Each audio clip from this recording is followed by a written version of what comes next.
அஸ்ஸலாமு அலைக்கும் வரஹ்மத்துல்லாஹி வபரகாத்துஹு. அன்பாத அனைத்து உறவுகளுக்கும் இனிய இரவு வணக்கம். மீண்டும் சூடு பிடிக்க துவங்கி இருக்குது ஈரானுடைய தாக்குதல். இப்போதைக்கு பார்த்திங்கன்னா 7 மிசைல்களும் 6 ட்ரோன்களும் ஜோர்டானில் பதிவாகி இருக்குது.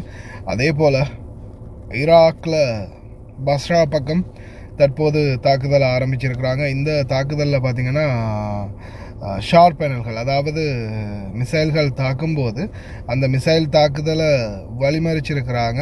ஆனால் அதோடைய பாகங்கள் உடஞ்சி விழுந்ததில் பஸ்ராவில் பார்த்திங்கன்னா அந்த புல்லுக்கட்டு இருக்கு இல்லையா, காய்ந்த புல்லுக்கள், அந்த புட்கள் வந்து அந்த இதுக்கு ஆடு மாடுக்கு சாப்பிட்றதுக்காக கொடுப்பாங்க இல்லையா, அந்த புட்கட்டுக்களை ஏற்றி சென்ற ஒரு ட்ரக்கு மேலே விழுந்திருக்குது.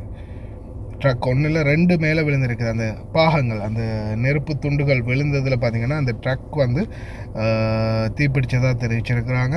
அதே போல் 2 நாடுகள் இப்போ உடனடியாக வெளியேறுங்க அப்படின்ற மாதிரி தெரிவிச்சிருக்காங்க. ஒன்று பார்த்திங்கன்னா UK எம்பசி ஸ்டாஃப் வந்து ஈரான்லேருந்து உடனே வெளியேற சொல்லியிருக்காங்க. யுனைடெட் கிங்டம், உங்களுக்கே தெரியும், இங்கிலாந்து வந்து தங்களுடைய தளங்களை வந்து பாவிக்குமாறு, அதாவது உங்களுக்கு தளங்கள், இராணுவ தளங்கள் வேணும்னா எங்களுடைய இராணுவ தளங்களை ஈரானுக்கு எதிராக தாக்குறதுக்கு நீங்கள் உபயோகிக்கலாம் அப்படின்னு தெரிவிச்சிருந்தாங்க. அதுக்கு பிறகு அவனுங்க நாட்டுக்கே அடிக்கிறதுக்கு இராணுவ தளத்தை கொடுத்துட்டு அவங்க நாட்டிலேயே போயிட்டு உட்கார்ந்துருந்தால் என்ன நடக்கும்? அதனால் உடனடியாக வித்ரோ பண்ணி சொல்லிட்டாங்க. அதே மாதிரி இப்போ நீங்கள் பார்க்கக்கூடிய எந்த காட்சி தான் வந்து பார்த்திங்கன்னா பஸ்ராவில் 2 ட்ரக்குகள் ரோட்டில் போயிட்டுருக்கும்போது அதில் தான் ஷார் பேனல் விழுந்திருக்குது. விழுந்த உடனே தீயணைப்புத்துறை விரைந்து போய் தீய கட்டுப்பாட்டுக்குள்ளே கொண்டு வரக்கூடிய காட்சிகள் தான் இப்போ நீங்கள் பார்த்துக்கிட்டு இருக்கிறீங்க. இது வந்து எங்கே நடந்திருக்குன்னு பார்த்தீங்கன்னா ஈராக்குடைய பஸ்ரா, அதாவது அப்தலிக்கு ஆப்போசைட்டில் தான் இந்த சம்பவம் நடந்திருக்குது. 2 ட்ரக் பார்த்திங்கன்னா இந்த சைடில் ஒரு ட்ரக்கை தீ அணைச்சிக்கிட்டு இருக்கிறாங்க. அப்படியே அந்த பக்கம் டேர்ன் பண்ணி காட்டுறாங்க.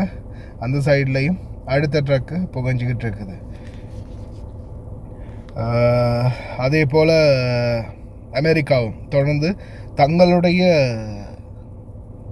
இராணுவம் அல்லாத மற்ற அனைத்து பொதுமக்களையும், அமெரிக்கர்கள் அனைவரையும் உடனடியாக வெளியேறுமாறு தெரிவிச்சிருக்கிறாங்க. அதே மாதிரி ஈராக்குடைய எர்பில் பகுதிகளில் மிகப்பெரிய ஒரு தாக்குதல் பதிவாகி இருக்குது இன்றைய தினம். இது வந்து பார்த்திங்கன்னா அமெரிக்காவுடைய ஒரு முக்கியமான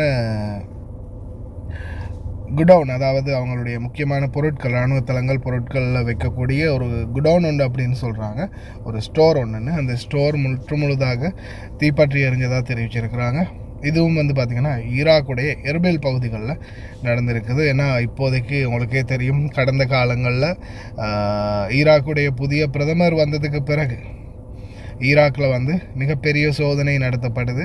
அதுலேயும் பல அமைச்சர்கள், முன்னாள் அமைச்சர்கள் பலருமே வந்து சிக்கியிருக்கிறாங்க. காரணம், பணம், அளவுக்கு அதிகமான பணத்தை அங்கங்கே பதுக்கி வச்சுருந்தாங்க. என்ன கணக்கு, இது எங்கேருந்து வந்துச்சு, இந்த ரீசன் என்ன, இந்த பணம் எங்கேருந்து வந்துச்சு அப்படின்ற கேள்விகளில் இன்வெஸ்டிகேஷன் அவங்களுக்கு எதிராக ஆரம்பிச்சிருக்குது. யுத்தங்களை தூண்டுறதுக்காக, அதே மாதிரி சிலர் வந்து தடை செய்யப்பட்ட அமைப்புகளுக்கு கொடுக்கறதுக்காக இந்த பணங்களை வச்சுருந்தாங்க அப்படின்ற சில குற்றச்சாட்டும் முன்வைக்கப்பட்டிருக்குது.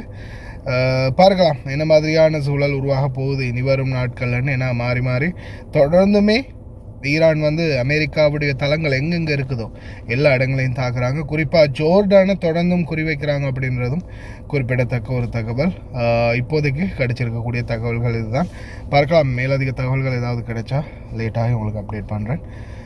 கவனமாக இருங்க. பிரிட்டிஷ்காரனும் அவங்க ஆளுங்களை எடுத்துக்கிறான், அமெரிக்காக்காரனும் அவனுங்க ஆளுங்களை எடுத்துக்கிறானுங்க. நம்ம மட்டும் காலமெல்லாம் இங்கே தான் கிடக்கணும் போல்.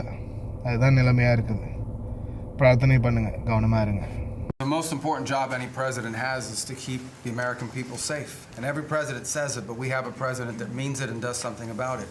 As the president outlined very clearly to the world on the night this operation began, Iran has been at war with the United States for 47 years. For 47 years, Iran has been killing Americans and attacking Americans across this planet. And other presidents had an opportunity to do something about it. And they all warned about how Iran was dangerous, but they refused to act. And this president's not someone that's going to refuse to act. He's not going to leave a danger like this in place. He's going to address it, and that is what he is doing. From the very first night of this operation, the president made it very clear. People like this, and now what I'm talking about is not the people of Iran. The people that run this country are radical Shia clerics. These are religious fanatics. Look what they are doing now. At their weakest point, this is the weakest Iran has ever been, and look at what they're doing. They're attacking embassies. They're attacking hotels. Imagine what these people would do if they had a nuclear weapon. That is an unacceptable risk for the world. By the way, the president's not just doing a favor to the United States and to our people. This is for the world. He defined very clearly on the first night of this operation what the goal was. We were going to destroy Iran's navy, and that is happening. We were going to, if it hasn't already happened, I'll let Pete speak to the specifics of it. We were going to destroy their missile launching capabilities. We're well on our way to achieving that goal. We were going to destroy the factories so they couldn't make more missiles and more drones. And that is moving forward. Every single objective the president clearly laid out on the first night of this operation is being effectuated. Again, Pete will speak to the specifics of it. This has been an incredibly successful operation. Every day, it may not get covered because, we're unlike them. We're not bombing embassies and hotels. We're hitting military targets. அனைத்து சலுகைகளுடனும் நீங்களும் Kuwait, Dubai, Abu Dhabi போன்ற நாடுகளுக்கு வெளிநாடு செல்ல வேண்டுமா? உங்களுக்கான விடுமுறை மற்றும் போனஸ் அனைத்து சலுகைகளுடனும் விதேசி வெளிநாட்டு வேலைவாய்ப்பு மையம். தொடர்புகளுக்கு இப்போதே அலையுங்கள் 0742800800. இப்போது உங்களுக்கும் குவைத்தில் இருந்து ஏர் கார்கோ மூலம் உங்களுடைய பொருட்களை இலங்கை தாய் நாட்டுக்கு பாதுகாப்பாக அனுப்ப லயன் எக்ஸ்பிரஸ் கார்கோவை இப்போதே அழையுங்கள். 65675177 என்ற தொலைபேசி இலக்கத்திற்கு.